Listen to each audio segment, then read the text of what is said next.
My name is John Kamm. I am the Executive Director of the Dui Hua Foundation. All of my remarks today will be translated into Chinese for the benefit of our esteemed panelists. The title of our webinar today is China's Supreme People's Court, Special and Priority Protection of the Legitimate Rights and Interests of Underage Girls in Accordance with the Law. 我是 John Kamm 康源，中美对话基金会的执行董事。为了方便我们尊敬的演讲成员，我今天所说的引言和结束语呢，都会被翻译成中文。今天我们的网络研讨会的主题是中国最高人民法院依法特殊优先保护未成年女性的合法权益。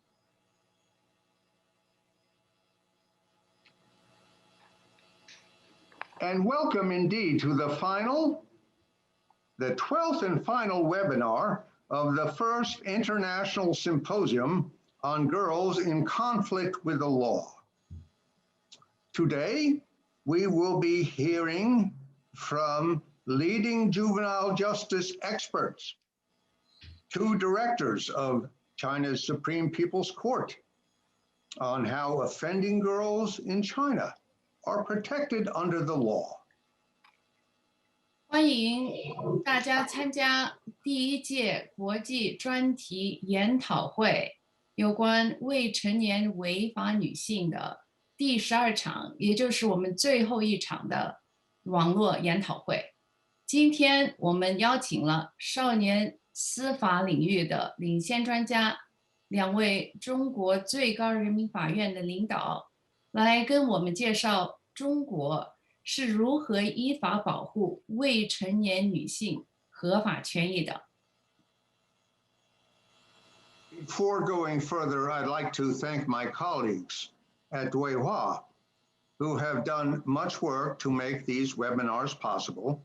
And I'd also like to thank our interpreter, Miss Amanda Peters, who is very modest, one of the leading court translator and interpreters in the United States. 划入正题之前，我想感谢为筹办这些网络研讨会付出辛勤工作的同事们。我也想感谢我们的翻译员 Amanda Peters 陈艺妮女士，她很谦虚，不过她是一个前列的美国法庭翻译之一。Dui Hua has organized these webinars together with our four partners. Patricia Lee, Managing Attorney, Juvenile Unit, San Francisco Public Defender's Office. 中美对话基金会和我们4个合作伙伴呢，齐心协力地组织了这些网络研讨会。李宝玉女士，旧金山公共辩护律师办公室少年部主任律师。University of Hong Kong, School of Law, Center for Comparative and Public Law. 香港大学比较法与公法研究中心。University of Hong Kong Department of Sociology, Center for Criminology. 香港大学犯罪学中心。And London-based Penal Reform International. 然后在伦敦的国际刑法改革协会。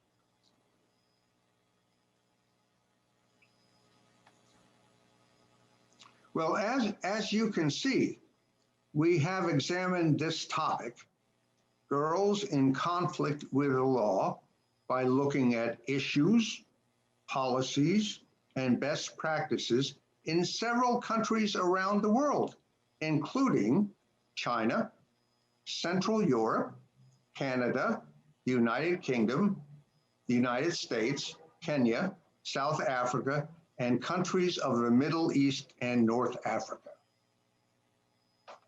正如你们可以看到的，我们通过研究中国、中欧、加拿大、英国、美国、肯尼亚、南非、中东和北非国家在内的世界多个国家的相关问题、政策和最佳措施，就未成年女性与法律冲突的问题呢，做了更深入的探讨。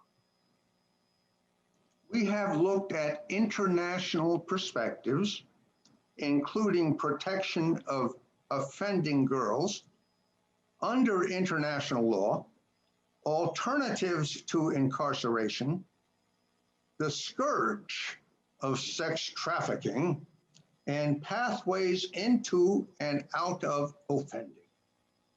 那我们从国际的视野呢，探讨了有关问题，包括根据国际法保护未成年违法女性、替代监禁的方法、性贩卖的祸害以及犯罪的进出途径。We have heard from judges, advocates, community leaders, experts, journalists, artists, and scholars. The webinars have been attended by more than 150 people in 18 countries. 我们也听取了法官、律师、社区领导、专家、记者、艺术家和学者的各种观点，来自18个国家的150多人出席了我们的网络研讨会。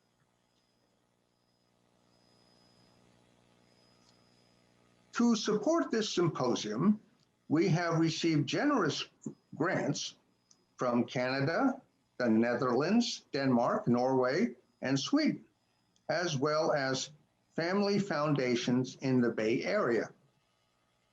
I have also drawn on Dui Hua's own funds.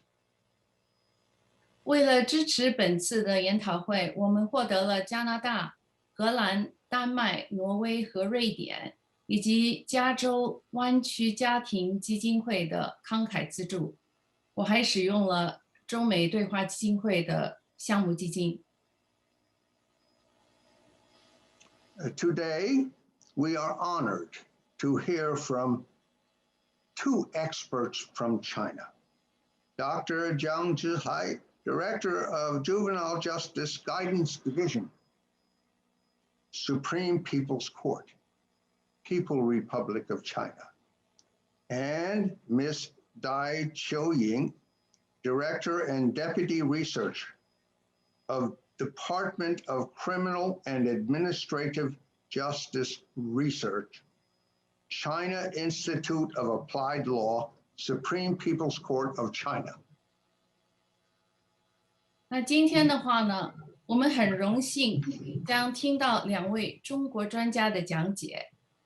江继海博士，中国最高人民法院少年审判指导工作处处长；戴秋颖女士，中国最高人民法院中国应用法学研究所刑事行政审判研究部主任、副研究员。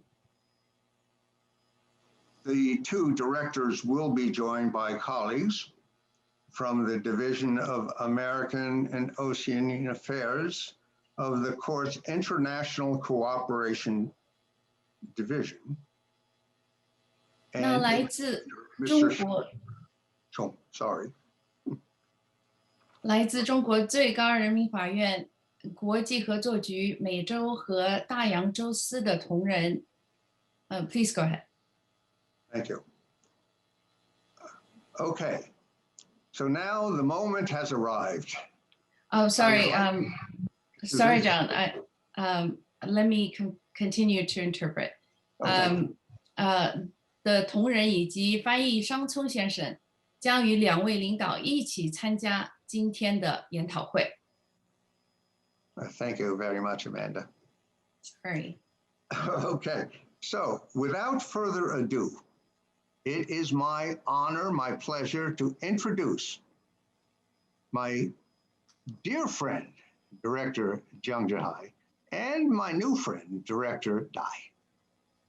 那现在我想把我的节目呢，立刻交给我们的两位专家了，有请张继海博士和就是我的老朋友和戴女士，戴秋颖女士，我的新朋友。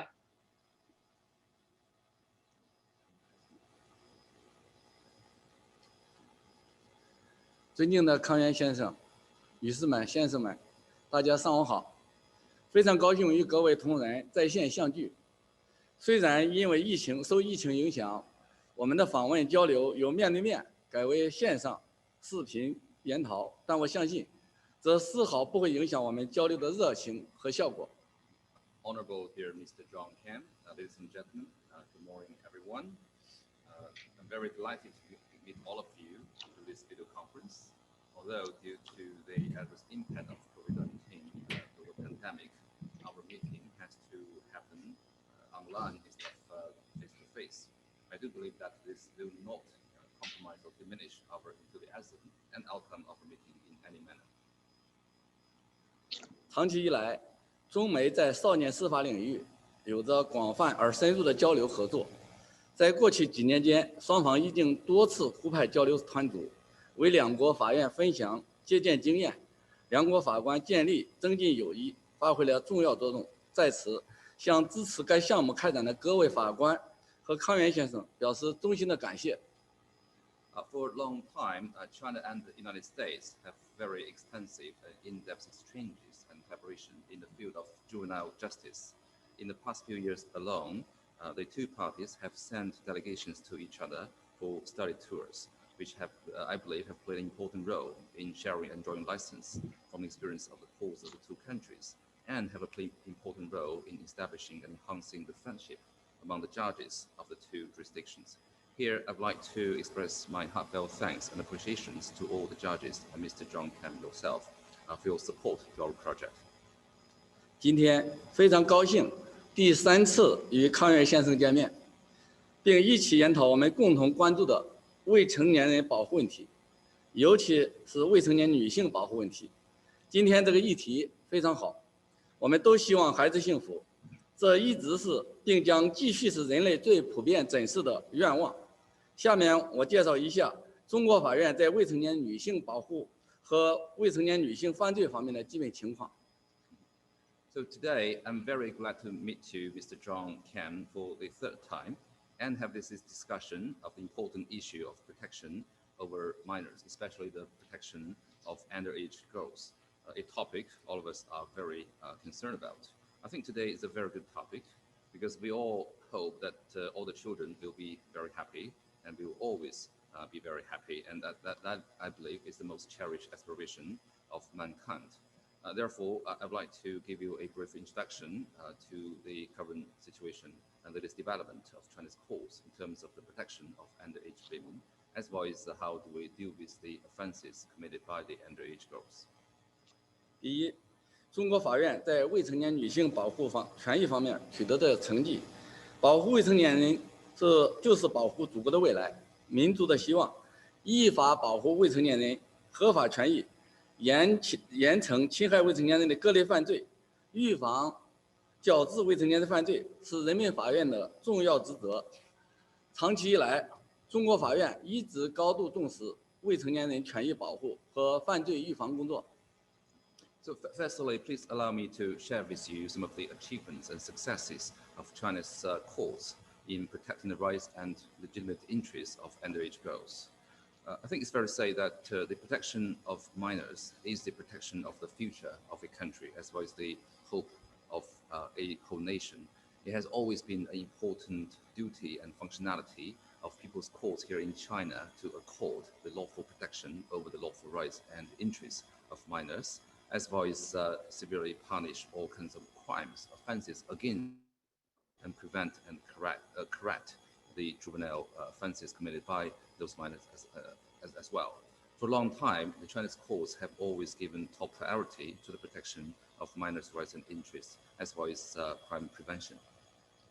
自1984年中国上海市长宁区人民法院建立第一个专门审理未成年人刑事案件的合议庭以来，30多年间，中国法院不断探索改革少年司法工作，不断向专业化、专门化方向迈进，为建立和完善中国特色少年司法制度，有效维护未成年人合法权益，矫治未成年人违法犯罪做出了积极的贡献。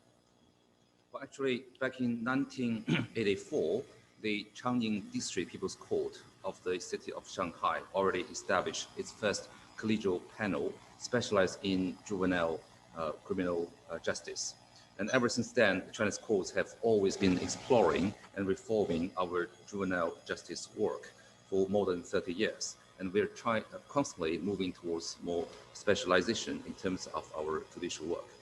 It is necessary to establish and improve the juvenile justice system with Chinese characteristics and effectively safeguard the legitimate rights and interests of minors, correct and prevent minors committing crimes. And we have always made very positive contribution towards those goals. 一是坚持儿童利益最大化原则的司法保护理念，中国少年审判始终坚持儿童利益最大化原则，对涉诉未成年人坚持教育、感化、挽救方针和教育为主、惩罚为辅原则，对待女性未成年人坚持平等保护原则，取得了很好的社会效果。So firstly, we have always adhered to the principle of maximization of the interest of children, as well as giving top priority to the judicial protection.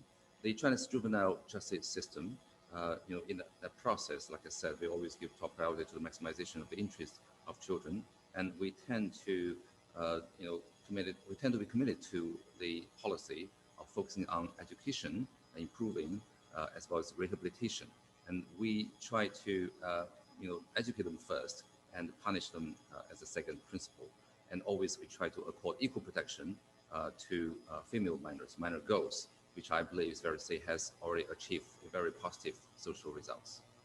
可以说，保护是我们工作的核心。想要做到真正的保护，不仅仅是做出一份公正的裁判文书就可以完成的，很多工作是延伸到案外，比如我们的判后跟踪帮教、心理帮扶、教育帮扶等工作，这是少年审判特有的审判延伸工作。这项工作是在结案后才真正启动的，需要法官根据孩子的具体情况，在很长一段时间内陪伴他们成长，而且这种陪伴既不能影响他的正常生活，又要适当干预他的行为。It's fair to say that protection is at the core of our juvenile justice work. If you want to achieve real protection, you don't just deliver a fair judicial judgment. In fact, your work is extended well beyond trial or the final conviction. For example, our post-trial follow-up assistance and education is also very important. Also, we offer psychological assistance, intervention, as well as the educational assistance. These are all our natural extension of the juvenile justice work. In fact, all this aspect of work will only be started after the completion of the trial. It calls for lots of efforts on the part of the judges to accompany the children for a long time, according to the specific situation of each minor offenders. And this kind of companion will not compromise or affect this minor's normal life, but we also provide necessary intervention in the follow-up conduct or behavior of that minor. 在少年审判中，这样的工作不是硬性的法律程序，但却是每一个少年法官必须要做到的工作之一。绝大多数未成年犯经过教育矫治，能够悔过自新，重返社会，成为遵纪守法的公民和有用之才。中国的少年审判被誉为特殊的希望工程。In fact, in China's juvenile justice system, the kind of work I mentioned just now is not necessarily mandatory or the part of the statutory procedural requirement. That being said, what I said just now has been one of the important tasks and jobs of each judge, assigned to handle juvenile cases. The vast majority of juvenile offenders, can be improved through our education and correction and be rehabilitated so that they can be returned to the society as a normal law-abiding citizen and useful talent for the society. Therefore, China's juvenile justice system or work is often known as the Special Hope Project. 二是完善法律，加强对未成年女性权益的保护力度，适应时代的发展，及时制定和及时修订《中华人民共和国未成年人保护法》、《中华人民共和国预防未成年人犯罪法》，是加强新时代未成年人保护和犯罪预防工作的生动实践。新修订的良法融入了很多新理念、新制度、新措施，对于加强新时代未成年事业具有重大而深远的意义。Well, secondly, we have constantly improved the laws and strengthened the protection over the rights and interests of underage girls. To adapt to the development of the new times, we have recently revised the law of the protection of minors of PRC, as well as the law of the prevention of juvenile delinquency of PRC. All those amendments mirror our efforts in terms of strengthening the protection over minors, as well as the prevention of underage girls and boys in the new era. And these newly amended two laws have integrated many new ideas, new philosophies, and new measures into these laws, which I believe are of great and far-reaching significance in terms of strengthening the protection over children in the new era. 新修订的《中华人民共和国未成年人保护法》明确了最有利于未成年人原则，将过去的政策要求上升为法律规定，并在过去家庭保护、学校保护、社会保护、司法保护四大保护的基础上，新增了网络保护、政府保护，形成了新的6大保护体系，对于保护未成年人在网络时代更好的健康成长，充分发挥政府保护未成年人的职能作用，意义重大。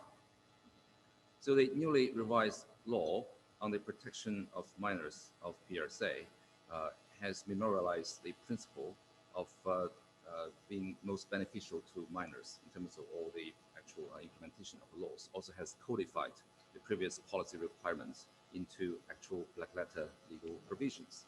So on the basis of the previous family protection, school protection, social protection, and judicial protection, we have also added the internet-based protection as well as the government protection, so as to put into place these 6 major pillars of our protection system for underage children. It is therefore of great significance to protect the growth of minors in the internet IT era and giving full play to the functioning of government in our protection efforts. 未成年人保护涉及多个职能部门，需要全社会共同努力。为解决群龙无首的问题，新修订的《中华人民共和国未成年人保护法》规定，县级以上人民政府应当建立未成年人保护工作协调机制，统筹协调、督促、指导有关部门在各自职能范围内做好未成年人保护工作。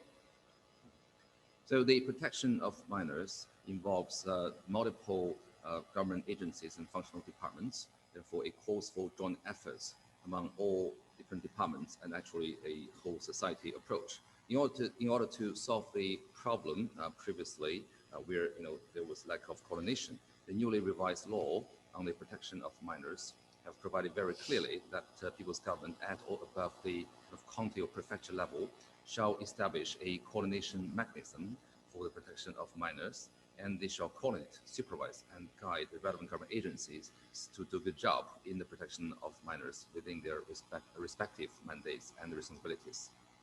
在具体制度方面，新修订的《中华人民共和国未成年人保护法》也有很多重要的创新，例如细化了家庭监护职责，完善了国家监护制度，明确了强制报告制度，建立违法犯罪人员信息查询制度，明确了网络沉迷、校园欺凌的防控制度等等，并对未履行法律义务的行为明确了处罚措施，使这部法律长出了牙齿，有了威力。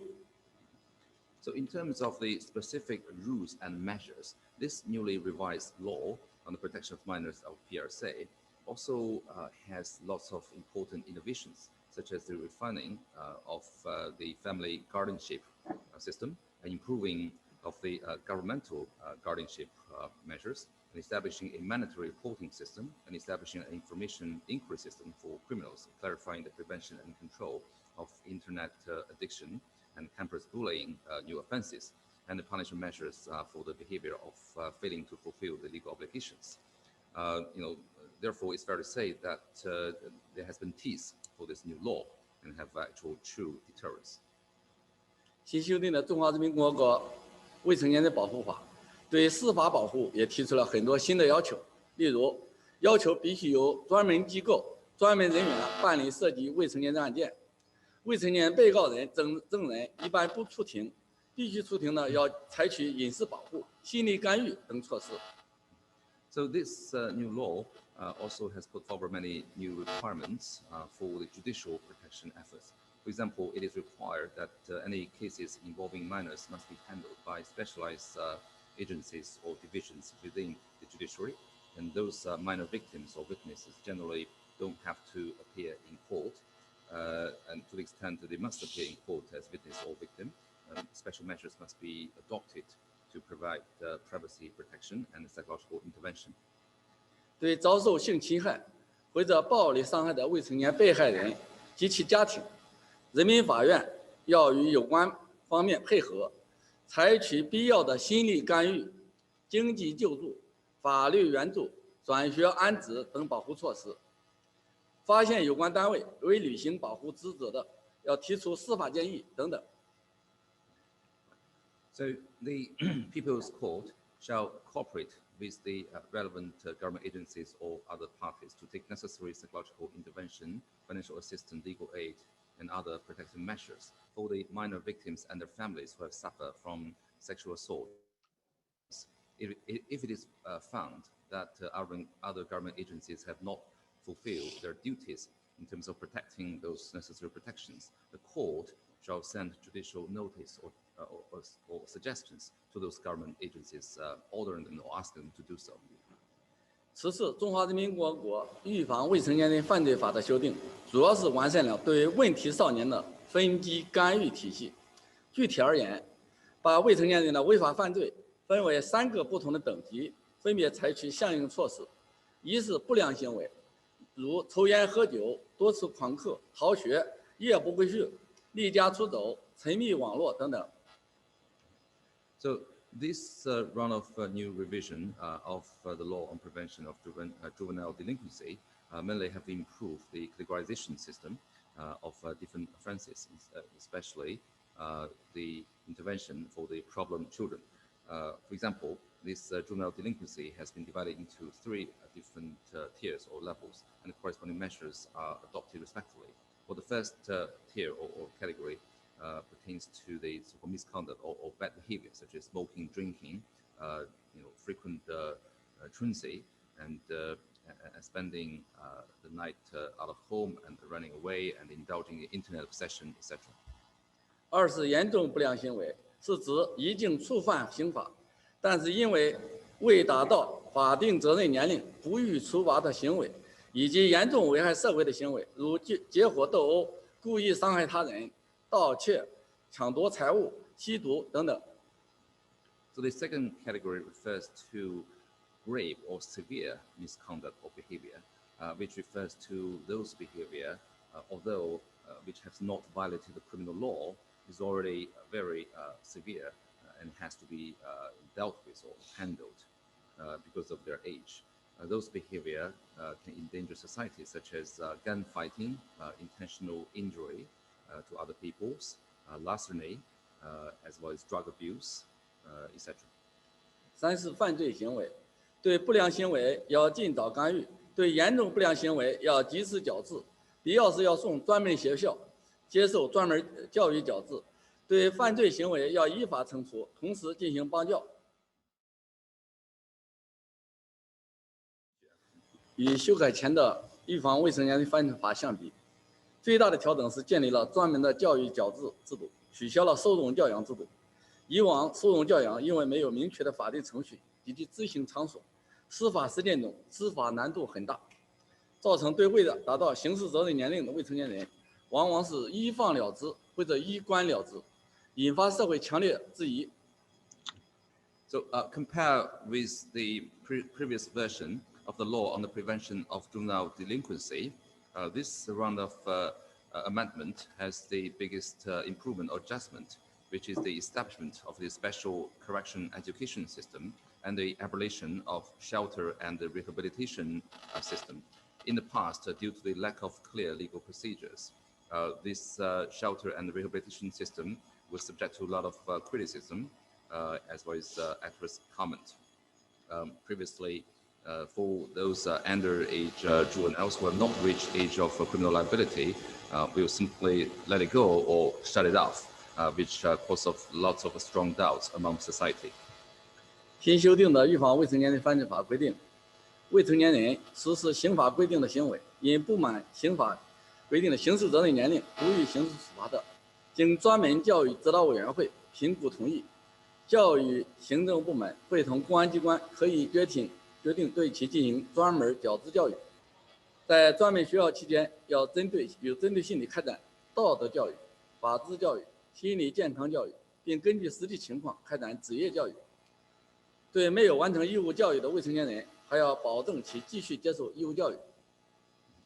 So according to the newly revised law on the prevention of juvenile offense or delinquency, if a minor commits an act which is provided for in the law, but they cannot be punished because of they haven't reached the age of criminal liability, then the education administrative government agency, together with the public security agency, may decide to provide a special correction education to that minor offenders after the evaluation and approval of the Special Education Steering Committee.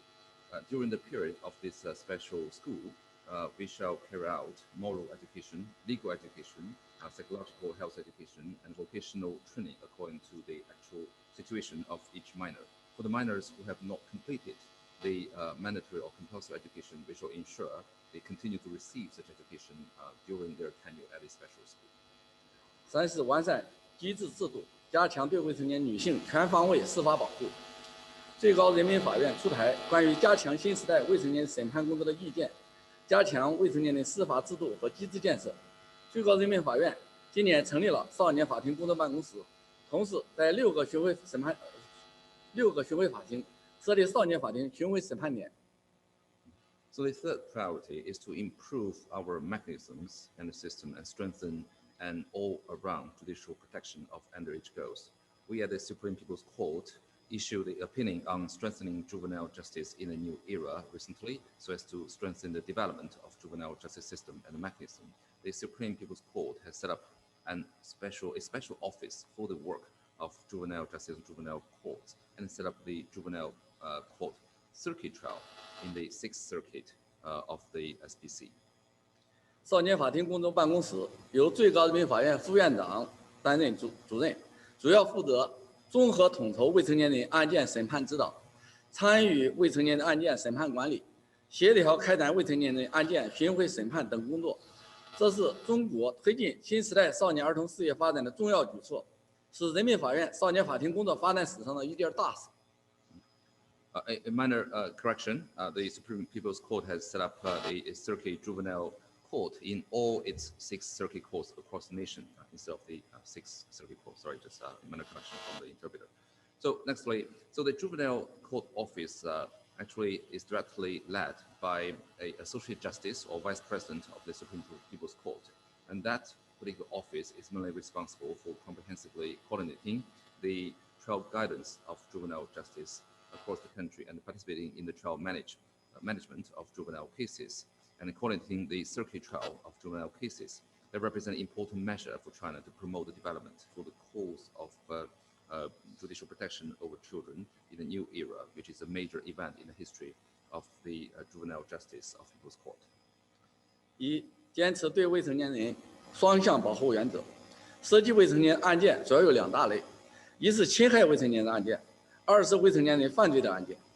未成年人相关工作的专业性很强，由专门机构、专门人员负责，才能保障效果落实特殊优先保护未成年人的要求。So firstly, we shall adhere to the principle of two-way protection for minors, because there are 2 major categories of cases involving minors. One is the case of the harms or crimes against the minors. The other is the case of juvenile crimes committed by the minors. And any work related to the minors is very technical. We can only mandate or authorize the specialized agencies and personnel to handle that. Can the cases be effectively dealt with? And therefore, the special protection can be accorded to the minors. 二、加强对未成年人全面司法保护，既要加强对未成年人刑事保护，也要重视对未成年人的民事保护。人民法院坚持按照最有利于未成年人的原则，依法审理涉及未成年人监护、抚养、探望等各类民事案件。在办案过程中，人民法院会根据情况及时采取心理疏导、司法救助、帮助转学安置等帮扶措施，让未成年人感受到司法的温度和社会的温暖。Well, thirdly, we shall strengthen the judicial protection of minors in a comprehensive and all-around manner, which means we shall not only provide them the criminal protection, but we shall also give top priority to the civil protection of minors. The People's Court, again, shall adhere to the principle of doing everything on the basis of being most beneficial to the minors, and we shall try all kinds of civil cases involving minors in a very delicate and careful manner, involving the guardianship, the bringing up of children, as well as the visiting of one of their divorced parents, according to the law. In the process of handling all those cases, we at the People's Court will kindly offer psychological counseling, judicial assistance, and help transfer the placement and other protection and system measures according to the specific situation, so that the minors, especially those offenders or the victims, can actually feel the temperature of justice as well as the warmth of the society. 三、坚持教育感化挽救方针和教育为主、惩罚为辅的原则。未成年人犯罪往往跟他们心智发育还不成熟、辨认和控制能力还不健全有关。在办理未成年人犯罪案件过程中，人民法院始终坚持按照法律规定，尽最大努力促使未成年人悔过自新，重新回归人生正轨。Thirdly, the policy of focusing on education, in improving and moving and rehabilitation as our fundamental policy. So the principle of education first and the punishment second shall also be adhered. Juvenile delinquency very often has a lot to do with the lack of mental development of children, as well as the lack of their self-control of minors. So in the process of handling the juvenile criminal cases, the People's Court shall always obviously comply with the law, but they should also make their best efforts to help and rehabilitate the juvenile offenders so that they can repent and return to the society in a normal way. 四、完善司法政策，及时加大对侵害未成年的案件指导。近年来，中国最高人民法院针对社会关注的热点问题、司法实践反映的难点问题，单独或者会同有关部门，及时出台了一系列的司法解释和指导意见。Number 4, we shall improve our judicial policy and increase the guidance of juvenile harming cases in a timely manner. In recent years, we at the Supreme People's Court have issued a series of judicial interpretations and guidance on such hot-button issues, which has attracted a lot of social concern and attention, which has been reflected in the judicial practice, either by ourselves or jointly with other government agencies. 如惩治性侵未成年人犯罪的意见，处理监护人侵害未成年人权益的意见，审理拐卖妇女儿童犯罪的解释，严惩利用未成年人实施黑恶势力犯罪的意见，加强中小学欺凌综合治理的方案，加强事实无人抚养儿童保障工作的意见等等，明确法律政策的具体实用，织密织细保护未成年的法网。Let me give you a couple of examples. We have issued special opinions on punishing crimes of sexual assault against minors, as those opinions dealing with the guardian's infringement or harming on minors' rights and interest, and the explanation on the trials of crimes of abducting and trafficking of women and children, and opinions on severely punishing the crimes committed by gangs or mafias, as well as other evil forces against the minors, and opinions on strengthening the comprehensive treatment of bullying in the primary as well as middle school students, and opinions on strengthening the work of safeguarding the children who have no guardians or no parents supporting them. So we shall make quite clear that the special application of laws and policies shall be made and we shall try to put into place a very thorough legal network to protect minors. 第二个大问题，我国未成年的女性犯罪的基本情况及其特点。2018年，全国法院判处未成年的女性罪犯2189人，占全部未成年犯罪罪犯的6.37%。2019年，未成年女性罪犯是3321人，占全部未成年罪犯的7.72%。2020年，未成年女性罪犯是2473人，占全部未成年犯罪的7.32%。未成年女性犯罪数量比例相对较小，犯罪类型主要集中在诈骗、抢劫、寻衅滋事、盗窃等侵财类犯罪。Well, secondly, let me give you some basic statistics and characteristics of juvenile female crimes in China. In 2018, up to 2,189 juvenile girl offenders were sentenced or convicted by courts nationwide, accounting for 6.37% of all juvenile offenders. In 2019, altogether 3,321 underage girls were convicted, accounting for 7.72% of all underage offenders. In 2020, there were altogether 2,473 juvenile girl offenders, accounting for 7.32% of all juvenile crimes. As you can see, the number of juvenile offending girls is relatively small, and the category of offenses committed by those girls are mainly found in the following categories, including fraud, robbery, provocation, theft, and other crimes against property, including the picking a fight and picking a quarrel and provoking a fight. 与普通女性犯罪以及男性犯罪相比，未成年女性由于自身身体、心理等各方面原因，其犯罪也呈现出不同于成年女性的特点。根据司法统计数据分析，未成年女性犯罪呈现以下几个特点。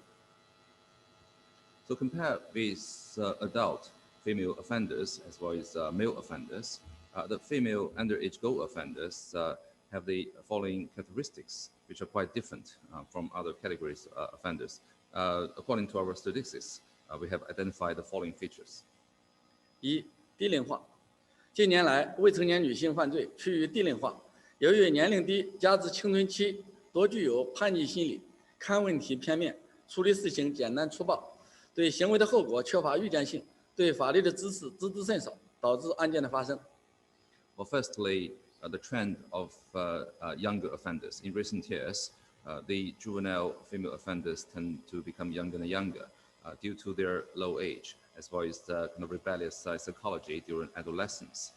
They can be very extreme or radical in terms of their view of the problems. They tend to handle issue in a very simplified, and amateur way, without the proper foresight and prediction of the consequence that has a lot to do with their lack of legal knowledge.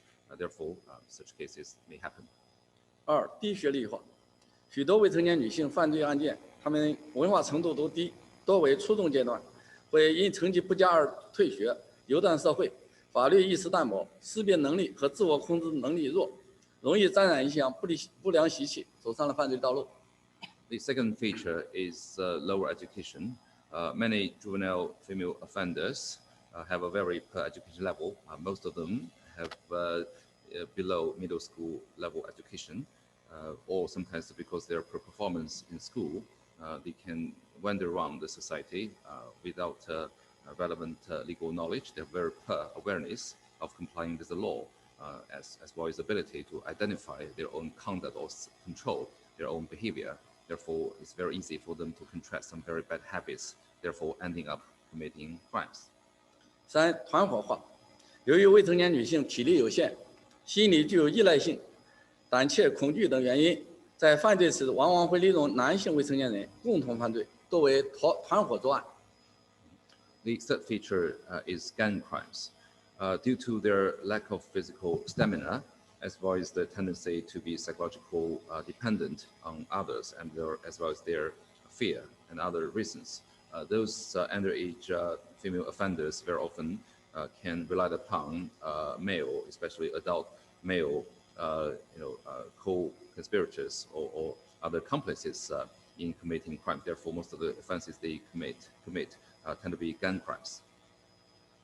四、智能化。由于受互联网网络游戏中不良因素的影响，许多未成年女性犯罪往往容易被网络诈骗团伙所利用，先是受害者，然后又参与团伙诈骗，形成犯罪，最后犯罪进行作案。The fourth feature is very much related to technology. Due to the adverse influence or impact from internet or online games, many juvenile female offenders can be utilized or used by internet-based gangs. So they very often are victims first, and then being enlisted by those online gangs in committing their online fraud or other crimes. 第三个大问题，未成年女性犯罪的原因分析。未成年人违法犯罪是多种因素造成的，既有他们自身还没有发育成熟的原因，往往也有家庭、学校、社会环境等多方面的原因。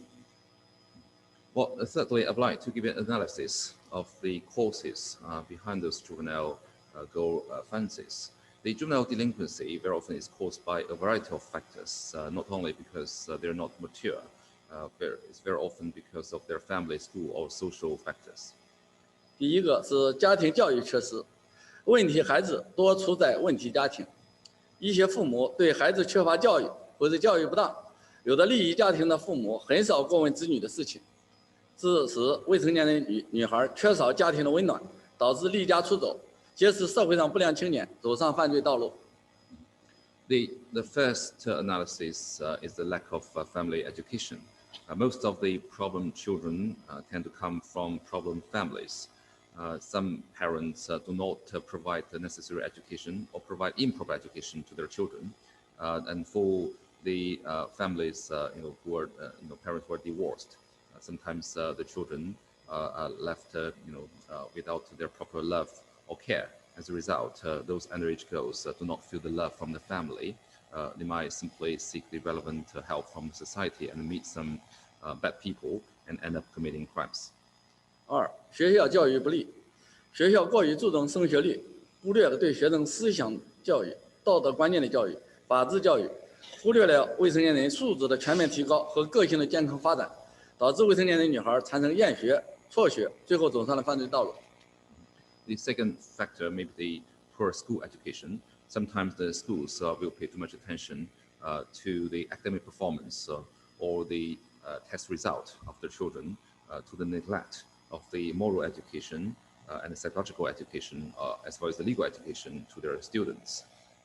Therefore, what happens is that many underage girls will end up hating their actual learning at school, so they simply drop out, as well as end up committing offenses. 三、社会环境影响。随着我国经济的迅速发展，特别是网络的不断普及，一些网络游戏、网络色情信息对未成年人会严重的不良影响。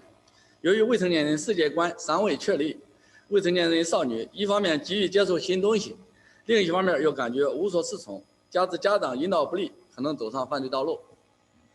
The third factor is from the overall wider society, along with the rapid development of the Chinese economy, especially the constant adoption of internet within the whole society. Some of online games, including online pornography, will have an adverse impact on minors because those young people do not have a very mature or established worldview. And on the other hand, they're quite receptive to new things. On the other hand, they don't feel comfortable of reconciling or understanding those new things. Without the proper guidance from their family or parents, it's very easy for them to commit crimes. 四是法治意识淡薄，很多未成年女性犯了罪，大多数都不知道是犯罪行为，只是图一时痛快或者一时冲突和好奇心导致了犯罪。The fourth factor is the weak awareness of the law and order. or the rule of law, many underage girls do not know what constitute crimes. Very often, what they have been doing is simply because of on the spur of the moment, or they may have committed a crime simply out of curiosity, or just for fun.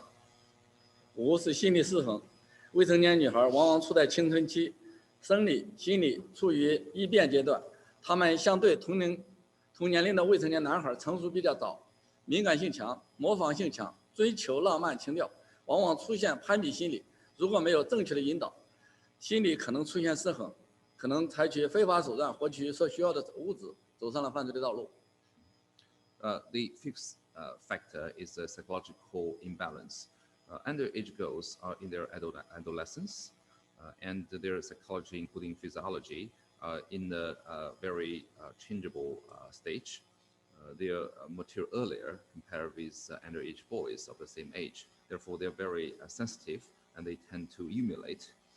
And they very often, after some romantic sentiments, or tend to pursue a better life compared with other peers or adolescent friends. Without proper guidance, it's very easy for them to suffer from the psychological imbalance. They might engage in illegal acts to pursue the necessary property and end up committing a crime.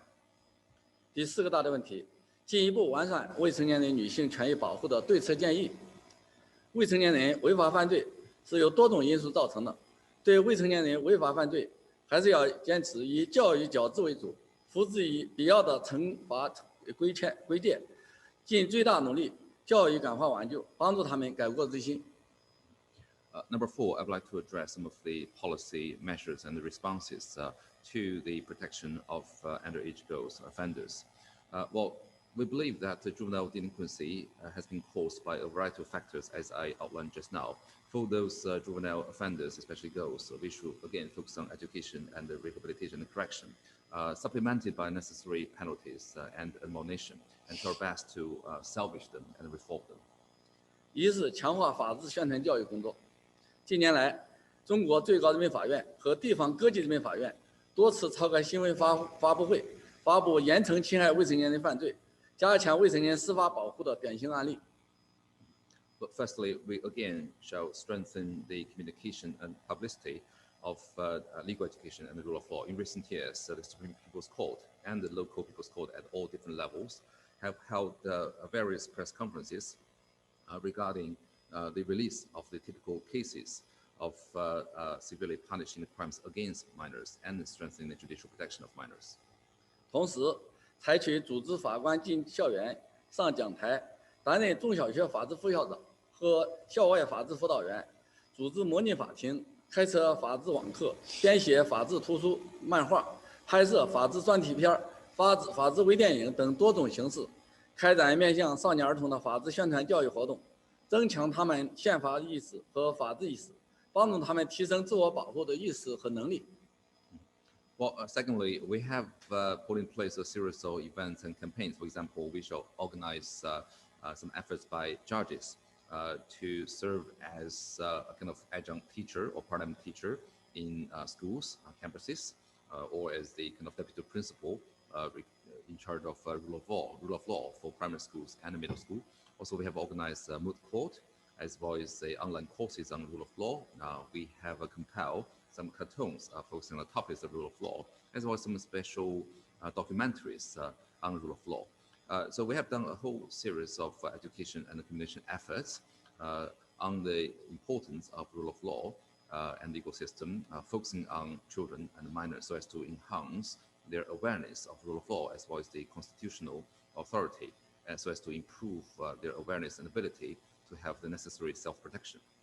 2是加强对未成年人犯罪综合治理，对因家庭教育缺失、家长管教不当引发的案件，对单亲、离异、留守家庭的孩子和事实孤儿，要结合案件审判，敦促家长依法履行监护教育职责，协同民政等相关部门落实好国家保障政策，发现学校法治教育不到位、防疫包括一些防控机制不健全的，要及时提醒，给予指导，提供协助。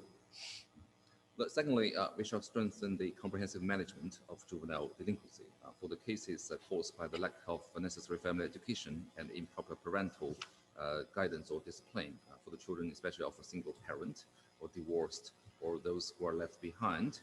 We shall combine our trial as well as to urge the family and parents to perform their necessary duty of guardianship and education according to law. We shall work with our other government agencies, such as the relevant departments of civil affairs and other agencies, to put in place the relevant social policy.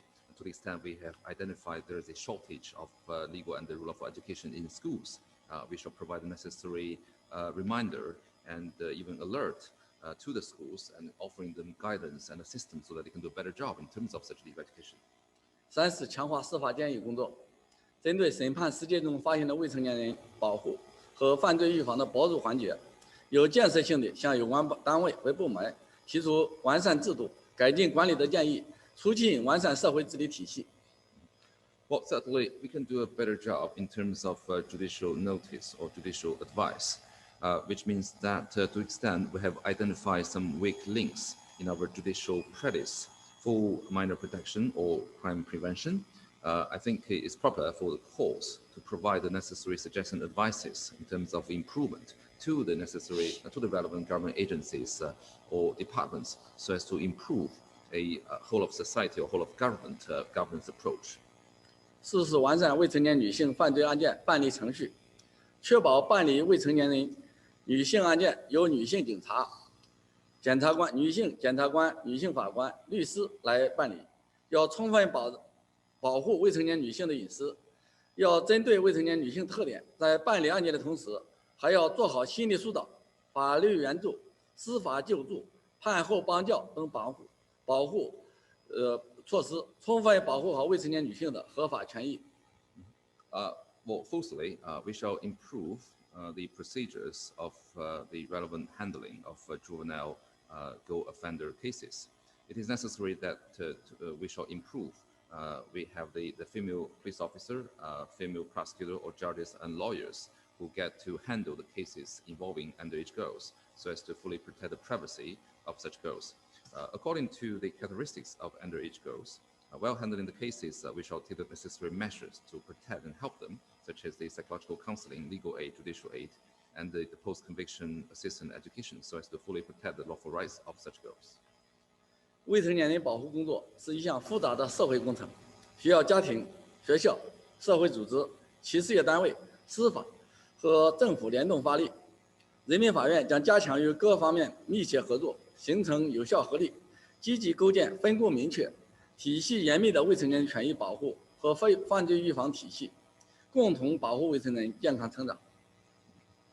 So the protection of minors is a very complex social project, which calls for the joint efforts of families, schools, social organizations, businesses, and the judiciary and other parts of the government. The People's Court will strengthen our close collaboration with all relevant parties so as to form an effective joint force to actively build a clear division of labor and the strict system of juvenile protection system, as well as the crime prevention system, so as to jointly guarantee the healthy growth of minors. 衷心感谢康源先生和美国同仁为中美少年司法交流做出的贡献，让我们携手为促进中美两国少年司法事业进一步创新发展贡献智慧。感谢美方和中方翻译精彩专业的翻译，谢谢大家。I want to sincerely thank Mr. John Kamm, as well as other American colleagues for your enormous contribution to the exchanges between the juvenile justice system between China and the United States. So let's work hard and together to jointly promote the juvenile justice between the two countries for its further development and make our due contribution. I also want to thank the translators. Thank you.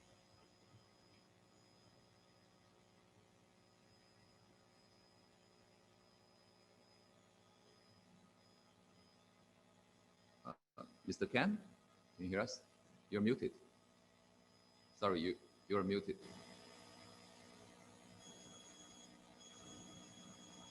Well, hello.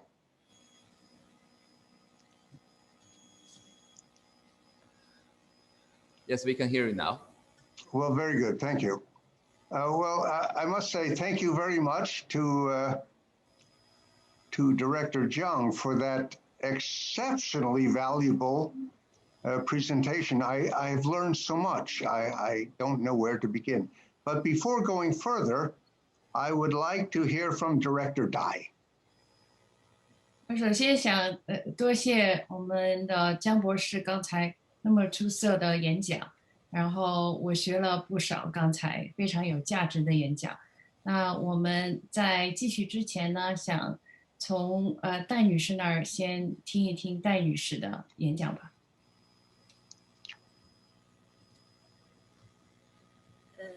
尊敬的康源先生、女士们、先生们，大家上午好。刚才江基海处长就坚持儿童利益最大化原则，依法特殊优先保护女性未成年人合法权益主题做了精彩发言。接下来我将要跟大家分享的主题是从个案谈女性未成年人犯罪的类型特点、犯罪原因及再犯预防。Honorable Mr. John Kamm, dear colleagues, ladies and gentlemen, well, thank you. So just now, Dr. Jiang has already delivered a very important, insightful presentation on the principle of maximization of children's rights, so as to provide the special and priority protection over the lawful interests and rights of underage girls. Now, I'd like to speak on the topic on the characteristics, and the causes of female juvenile delinquency and prevention of recidivism. 未成年人是国家的未来，民族的希望。党和国家历来高度重视未成年人保护和犯罪预防工作。习近平总书记多次指出，少年儿童是祖国的未来，是中华民族的希望，要求各方面要共同努力，为了中华民族的今天和明天，让少年儿童成长得更好。Minors represent the future of a country and the hope of a nation. So the Chinese Communist Party and the Chinese state have always given top priority to the protection of minors and prevention of crimes. In fact, General Secretary and President Xi Jinping himself has repeatedly pointed out that children are the future of the country and hope of the Chinese nation. And he has required all relevant parties and agencies to make joint efforts for the sake of the Chinese nations today and the future, and let children grow up better. 最高人民法院也高度重视少年审判工作。周强院长多次强调，要坚持改革创新精神，加强顶层设计，不断发展和完善中国特色社会主义少年司法制度，加大少年审判工作力度。有效预防和减少未成年人犯罪，积极化解涉及未成年人权益的各类矛盾纠纷，为未成年人健康成长提供有力的司法保障。So the Supreme People's Court has also always given a lot of importance and attention to juvenile justice. The President and Chief Justice Zhou Qiang himself has repeatedly stressed that we should adhere to the spirit of reform and intervention, strengthen the top-level design, and continuously develop and improve the socialist juvenile justice system with Chinese characteristics, and intensify our juvenile trial work and effectively prevent and reduce juvenile offenses, and actively resolve all kinds of disputes and problems involving the rights and interests of minors, so as to better serve their interest by providing effective judicial guarantee. 近年来，为适应新时代未成年人保护的现实需要，与未成年人保护相关的专门法律陆续被制定或修订，主要包括2016年3月起施行的反家庭暴力法，2020年颠覆性修订的未成年人保护法和预防未成年人犯罪法。目前，相关部门正在研究制定家庭教育法和儿童福利法，旨在从不同角度保护未成年人健康成长。In recent years, in order to meet the practical needs of the protection of minors in this new era, special laws related to the protection of minors have either been, largely revised or completely reformulated, one after another. These efforts include the Anti-Domestic Violence Law, which entered into force in March 2016, and the minor protection law and the prevention of juvenile delinquency law, which have been overhauled last year, 2020. Currently, different departments are studying and drafting the new laws, including the family education law and child or children welfare law, with a view to protecting the healthy growth of minors from many different angles. 其中，对于已经违法犯罪的未成年人，坚持教育感化挽救的方针和教育为主、惩罚为辅的原则，立法和司法实践采取多种措施，在依法追究刑事责任的同时，致力于涉罪未成年人的行为矫治和社会回归。For those juveniles who have already committed offenses, we should again adhere to the principle of education, correction, and rehabilitation, and standing by the principle of education first and punishment second. We shall take various measures in legislation and judicial practice to correct the behavior and misconduct of juveniles involving crimes and return them back to society while trying to identify the root cause of their criminal behavior according to law. 由于论坛主题的设定，本场我的发言聚焦女性未成年人犯罪，侧重从个案切入，既介绍我国法律和司法实践对涉案女性未成年人的保护，也分析女性未成年人犯罪的原因，在此基础上提出预防再犯的对策建议。So according to the program of this webinar, my presentation today will focus on the offenses of underage girls. I will discuss several specific cases. We're also introducing the relevant protection efforts of China's judicial practices and the relevant laws. I also want to provide some analysis of psychological development of those underage female offenders. And on that basis, I'd like to provide some proposal suggestions regarding how we can prevent the recidivism.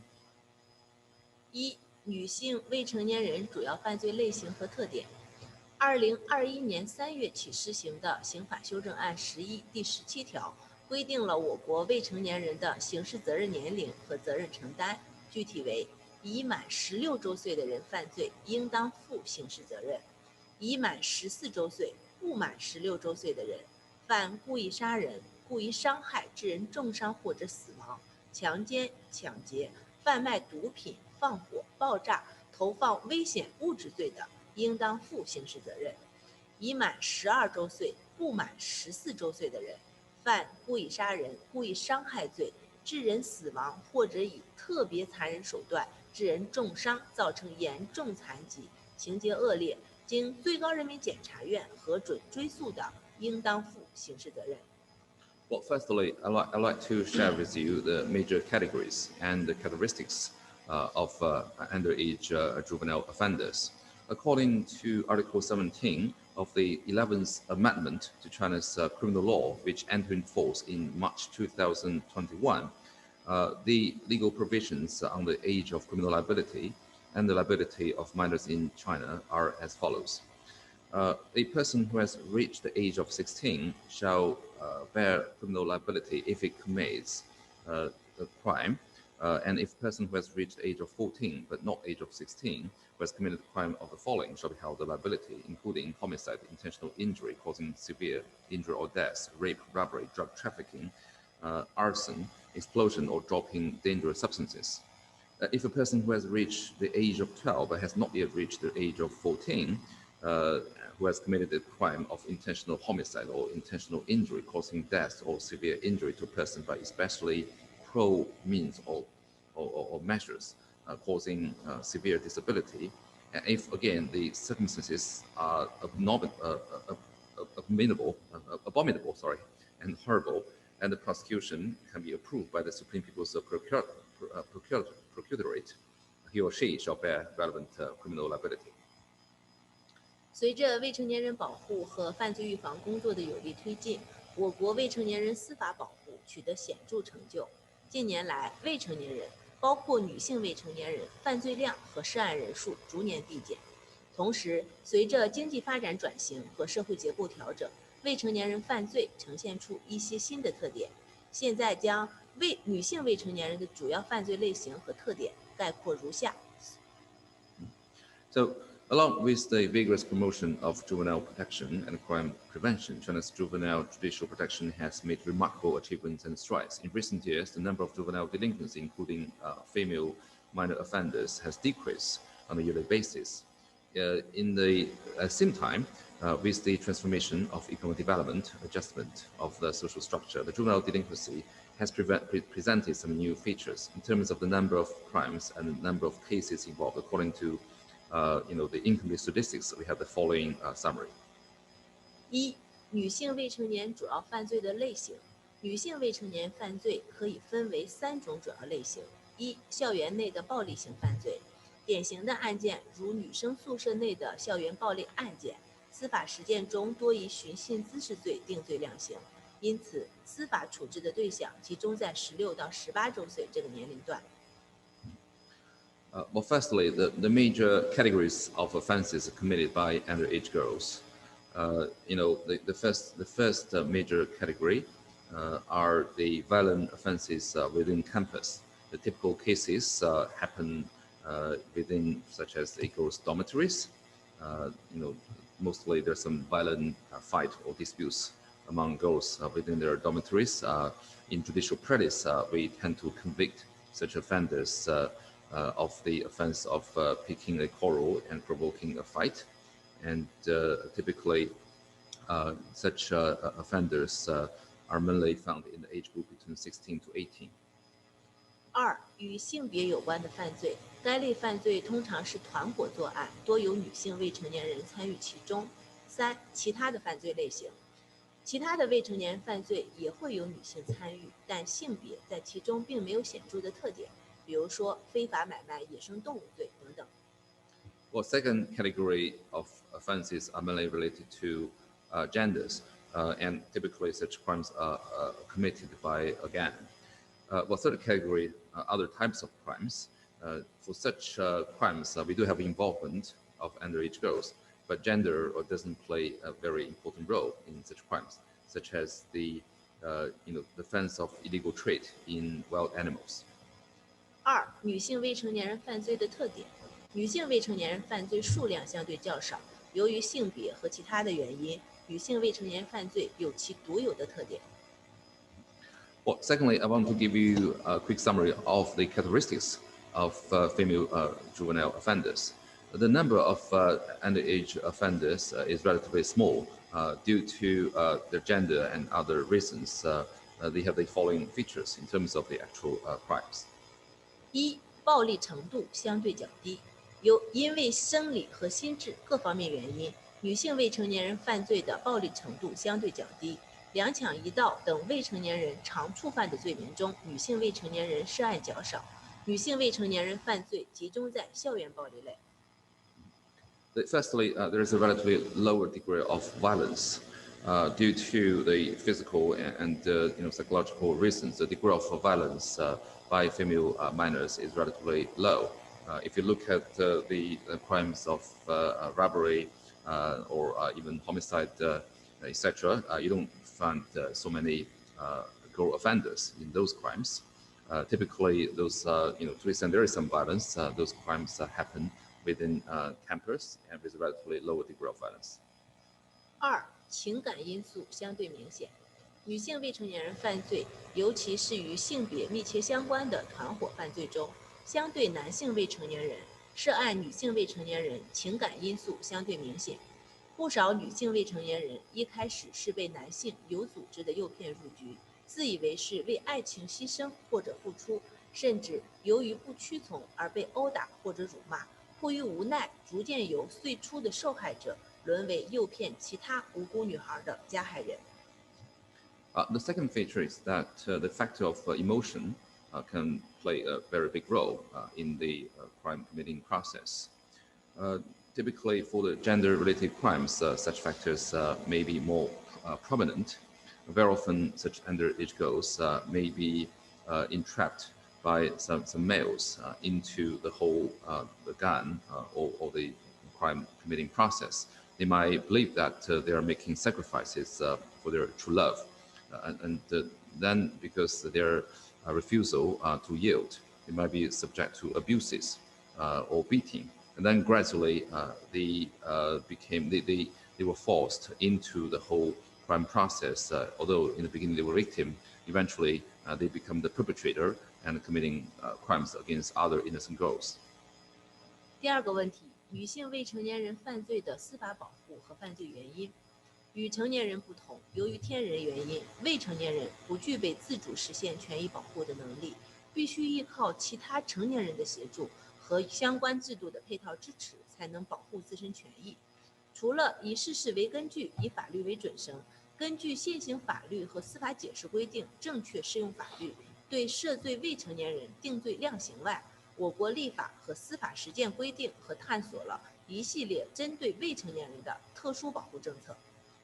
Well, secondly, I want to address the judicial protection of the underage girl offenders as well as analysis of their particular crimes. So unlike adults, due to the natural reasons of their physical stamina, minors do not have the ability to protect their rights and interests independently. They must rely upon the assistance of other adults and support the relevant system to protect their rights and interests. So in addition to the general principle of relying on the facts as basis and the law as the benchmark, we shall apply the law correctly according to existing laws and the judicial interpretations. Those are just applicable for general cases. When it comes to the conviction and the trial of minors, our legislation and the judicial practice also have explored a whole set of special policies and practices targeting or focusing on minors. 如未成年人刑事案件社会调查、核实成年人在场、未成年人附条件不起诉、未成年人犯罪记录封存、未成年人社区矫正制度，以及司法实践中探索的圆桌审判、各种回访帮教措施等等。So such special measures and system include the following. For example, the system of social investigation of juvenile criminal cases, and the measures that adults must be present during the relevant law enforcement procedures. Also, we very often shall adopt the non-prosecution with conditions such as diversion for minors, as well as the sealing of the criminal records of minors, and the community correction system for minors, as well as the round-table trial in the judicial practice, all kinds of visit and correction measures for the minors who are released back into society, so as to accomplish the following two objectives of judicial protection. 旨在实现未成年人司法保护的另外两个目标，一是预防犯罪，即通过涉及未成年人案件办理和司法延伸等各项工作，尽可能减少未成年人违法犯罪；二是行为矫治，对于已经进入司法保护视野的未成年人，通过各种体制机制推动和帮助违法犯罪和被侵害的未成年人回归社会。So those two objectives are the following. The first one is crime prevention, which is to reduce juvenile delinquency as much as possible through the handling of juvenile cases and judicial extension, so to speak. The second goal is behavior correction for the minors who have already fallen into the scope of judicial protection. We shall promote and help them to return back to the society, such as the midway house, halfway house, through various institutional mechanisms. 司法实践中结合事实、证据以及社会调查个别访谈的内容，综合判断涉案未成年人的再犯可能性，细致落实教育感化挽救的刑事政策，对犯罪的未成年人从轻或者减轻处理，正确适用法律，定罪量刑。同时，在社会调查个别访谈中了解到的涉案未成年人心路历程和个性特点，也是回访帮教和再犯预防的基础。在此，以一起校园暴力案件为例，介绍其中3名涉案女性未成年人的成长经历和犯罪原因。So in our actual judicial practice, we tend to combine the facts, evidence, and social investigation and individual interviews in our actual effort of helping the minors. We shall conduct a comprehensive analysis of the possibility of recidivism of a minor offenders. Also, we shall put in place the criminal policy of rehabilitation through education and moving. And also for certain minor offenders, we shall give them diminished or attenuated punishment, of course, on the basis of the proper application of laws in our conviction and sentencing. In the meantime, the psychological process as well as their personality features must be learned in our social service. That is the basis for our visit and meeting of those released juvenile offenders so as to prevent recidivism. Here, I'd like to give you a quick summary of one campus violence case so as to introduce the psychological past and actual criminal conduct of 3 underage girl offenders. 案件发生在一所中职学校。案发时，3名打人者16岁，还有1名打人者因不满14周岁未做司法处理。事情发生在女生宿舍内部，因为琐事发生矛盾，主凶、跟班和帮凶以及那名不满14周岁大姐大做派的女生打了同宿舍另一女生。结合个别访谈，除了因不满14周岁另案处理的大姐大做派的女生，其他3名涉案女性未成年人的成长经历和犯罪动机概述如下。So that particular case happened in a secondary vocational schools. So back then, they were all 16 years old. And then there was also one underage girl who was less than 14 years old, who was not punished because she didn't reach the criminal age. Also, we have a kind of a big sister girl, as well as who is the main culprit, as well we have a kind of valet and the accomplice, and they had a big fight, for some very trivial matters. Let me give you details next. 1. 主凶并非被踢到的受害者，却第一个动手，且下手狠厉。在对其本人及其父母的个别访谈中得知，主凶有一个弟弟，父母是蔬菜商贩，家中无其他人帮忙照顾孩子。有时候忙的时候，夜里会把孩子锁在家中，待批发完蔬菜天亮后再回家。主凶的父母由于自身事情繁多，且经济条件有限，对主凶的关注有限，跟主凶的交流也不多。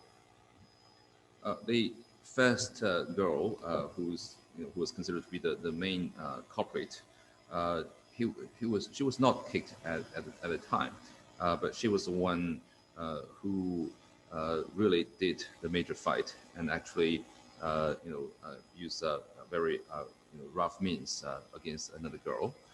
So we understand that she's from a family, and the parents were vegetable vendors, and she has a brother, and very often she was left at home without necessary care when her parents were busy with their business of vegetable vending. Sometimes, when they were busy, they would lock the kids at home, and then they'll return home after they sold all the vegetables. 主凶本人表示，他之所以动手打人，并非迫于大姐大的威胁，主要是因为其他琐事本就对被害人不满，当晚是借机泄愤。情绪的累积起点是因为班干部调整时，被害人是前任学习委员，现任学习委员是主凶，但主凶觉得被害人在工作交接时并不主动配合，心有不满。So this culprit said that she was not forced by the threat of another perpetrator, big sister. Instead, she did the offense because she was satisfied. She was dissatisfied with the victim because other trivial matters, and therefore, when that fight happened, she took the opportunity to vent her anger against the victim that night. The reason why she had a grudge against the victim was because some class position adjustment, and she was the former, kind of monitor or learning committee members, where the victim is the current member of the learning committee. And therefore, she believed that in terms of the handover of the work, the victim wasn't very cooperative. Therefore, she held a lot of grudges against the victim. 2. 跟班，平时是大姐大的跟班，几乎亲密无间。跟班是当晚被踢到的人，但他并没有，也不敢为自己发声，习惯于抱大腿。一旦大姐大张罗，她便奋不顾身。在个别访谈中，能明显感觉到跟班的警惕。她说的通常是应该或正确的话，如不确定，通常会选择沉默。So the second perpetrator is the so-called follower or little sister of the big sister. They were very intimate. She was the one who got kicked that night, but she didn't and dare to speak for herself. She was used to holding her breath. So during our interview, I clearly felt that she was quite reticent. What she did say was supposed to be correct stuff.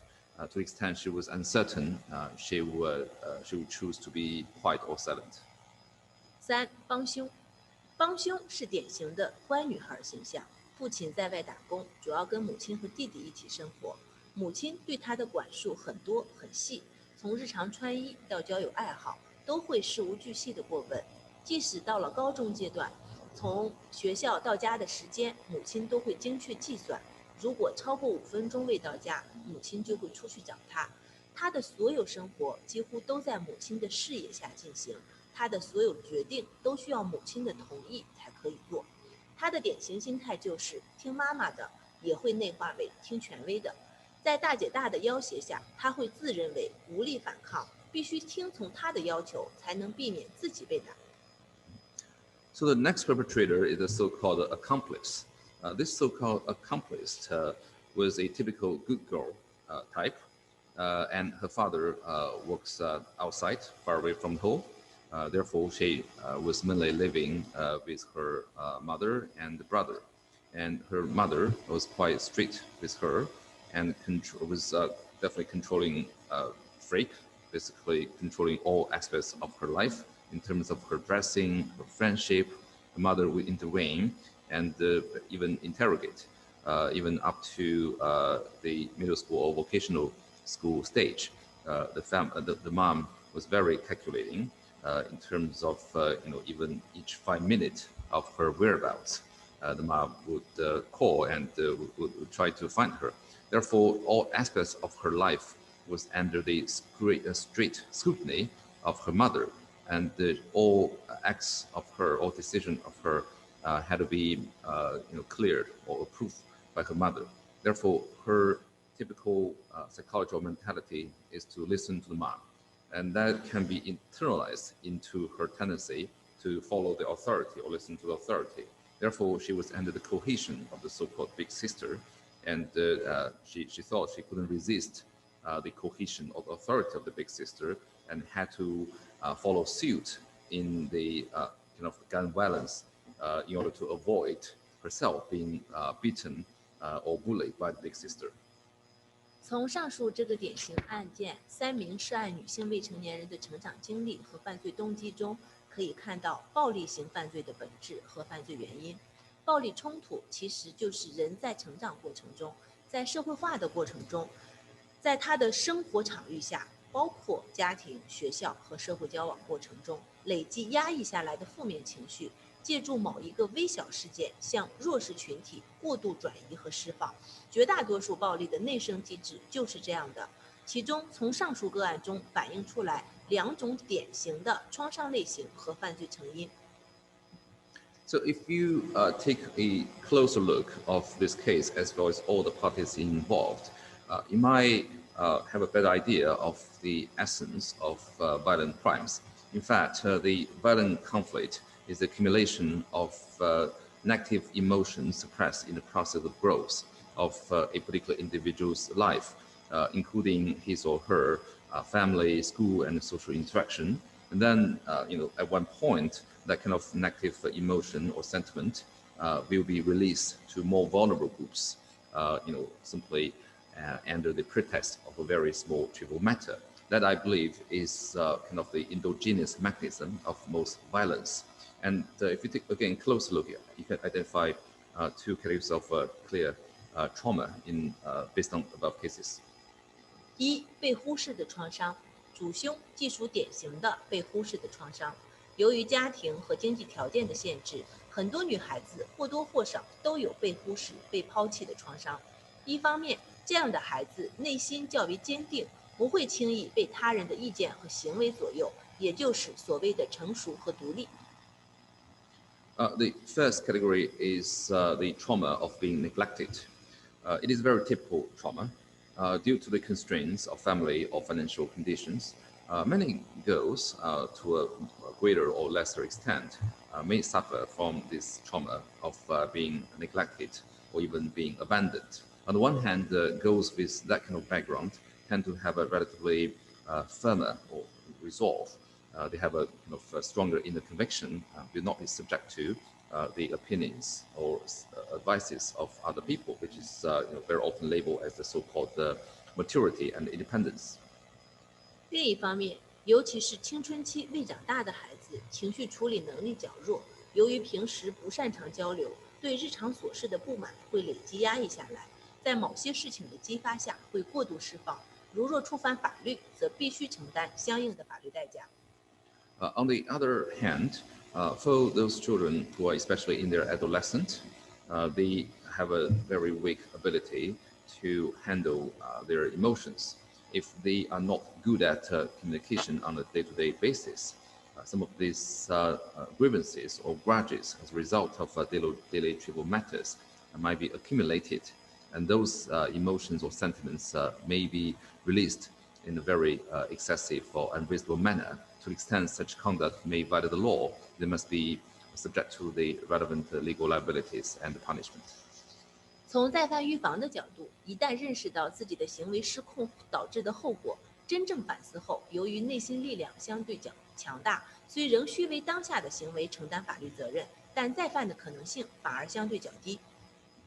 So from the standpoint of prevention of recidivism, once they realize the consequences of their behavior, and after true reflections, because they have relatively strong inner conviction or inner psychological capability, even though they have to be liable for their existing conduct, there is a relatively low probability for recidivism. 二、被吞没的创伤，跟班和帮凶都在某种程度上体现出被吞没的创伤，其中帮凶更为典型。由于成长在控制权威型的家庭教养模式下，母亲的控制力又相对较大，孩子的生命自主空间被侵蚀的较多，直接导致孩子在很多重要的事情上不敢做主，内心不坚定，总是寻求权威的认同，同时也会屈从于权威的压力。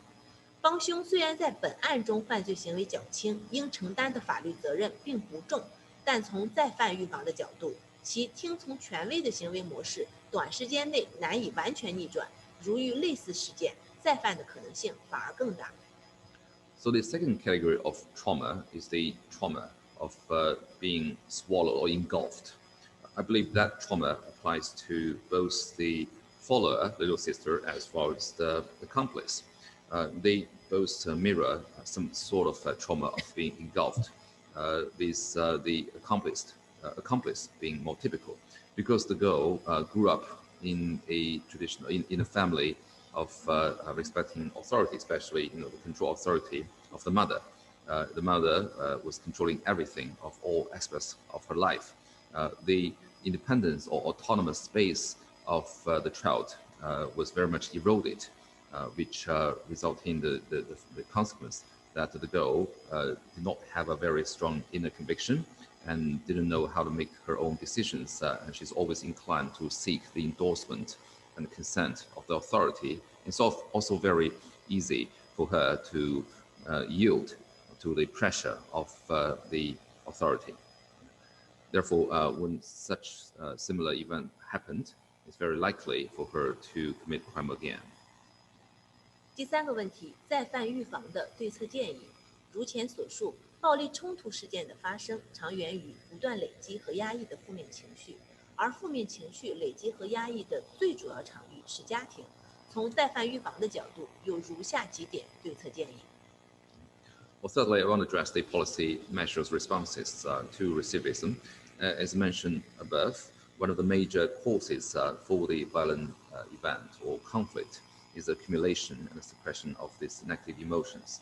And the major scenario or the actual place whereby those negative emotions can be accumulated is family.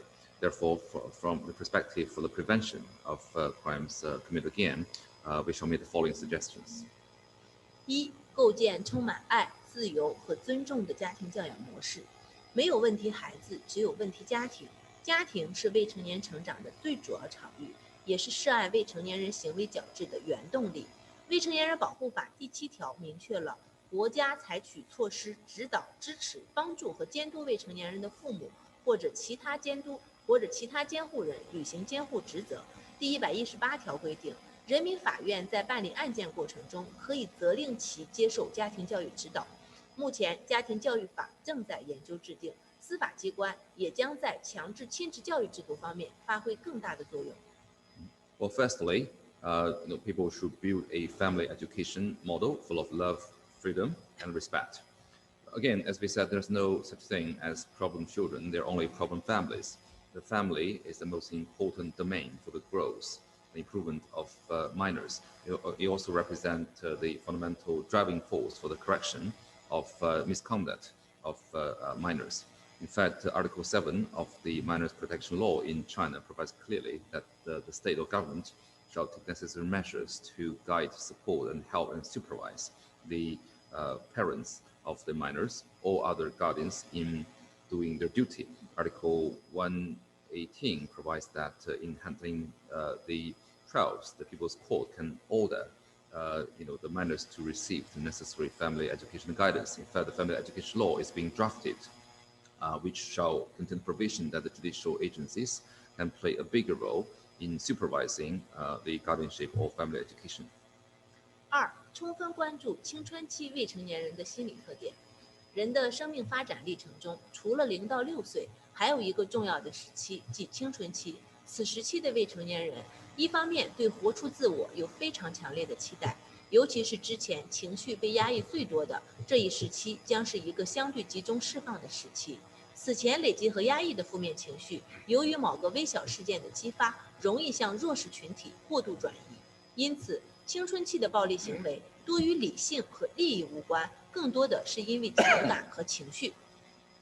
Well, secondly, we shall pay close attention to the psychological characteristics of adolescents. In the course of human life development, in addition to the first clinical stage between 0 to 6 years old, another important period is the adolescence. Minors in this period of time, on the one hand, have a very strong expectation of living out of the box, living their own life. On the other hand, they tend to have a lot of emotions to be released, especially if their emotions have been previously suppressed for a long time. Therefore, it's very often and very easy for them to release their emotion because a very minor incident which can result in some violent behavior. Therefore, to the extent there has been a lot of violent conduct during adolescent ages, they have a little to do with reasoning or interest. It has more to do with emotion and sentiments. 3、尽量满足孩子的需求，减少孩子成长的需求黑洞。首先，父母应蹲下来看见孩子的真实需要，在此基础上，父母应尽可能满足孩子的需要。当不能或不愿满足时，要以诚相待，同时允许和接受孩子表达负面情绪。由于各种原因，很多父母对孩子有各种限制，从零食到玩具到游玩等方方面面不一而足。但这些父母不经意间的限制，极有可能成为孩子成长过程中的需求黑洞，既可能因此成为被害人，也有可能为了填满需求黑洞而实施犯罪行为，成为加害人。Well, number 4, parents try to meet the needs of their children so as to reduce this problem of the demand black hole during the children's growth. Well, first of all, parents should score down and see the actual needs of their children. On that basis, parents should try their best to meet their children's all kinds of needs. To the extent they're unable or unwilling to do so, they shall be honest and forthcoming with their children, so that the necessary adverse or negative emotions of the children can be expressed. For various reasons, parents tend to have a lot of restrictions on their children. They are not allowed to have more snacks, or they're not allowed to play certain toys. It varies. But because of those restraints or restrictions imposed by their children, what can happen is the so-called black hole of demand in the process of children's growth. So they're growing up because they were always subject to such restrictions. They might end up becoming victims, or they might even become perpetrators, which shall harm other victims because of their failure to be satisfied for too long period of time. 在与性别有关的女性未成年人犯罪中，女性的情感需求、求爱、求关注的内心渴望，极易成为被成功洗脑的基础。求爱、求关注的持续渴望，也会让很多女孩子一步步滑向犯罪的深渊。因此，从再犯预防的角度，尽量减少未成年人的情感和物质需求黑洞，是减少危险、健康成长的重要基础条件。For the sex or gender-related juvenile delinquencies, very often the reason behind such offenses for the underage girls was the lack of emotional need satisfaction. Those girls have this inner aspiration to be loved, to be demanded. Therefore, on the basis of brainwashing, they might end up, committing crimes.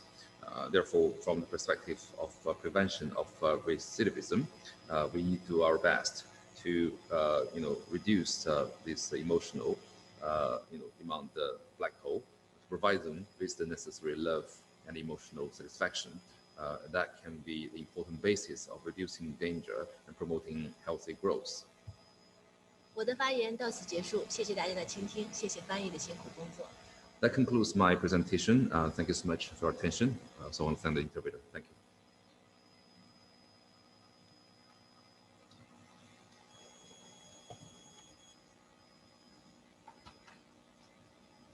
Very good. Well, thank you very much, Director Dai and Director Jiang. 谢谢， Please. 谢谢戴女士，谢谢江博士的精彩的演讲跟发言。Originally I was going to ask some questions, but I think the two directors have answered my questions. I need to think about their answers. 本来的话，我们想做一个问答的一个部分。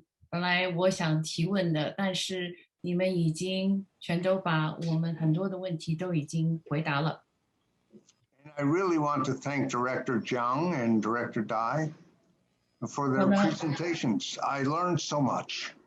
我真的是非常感谢江继海处长跟戴蚯蚓主任精彩的演讲，我学到了非常多的知识。Our symposium has now come to a close.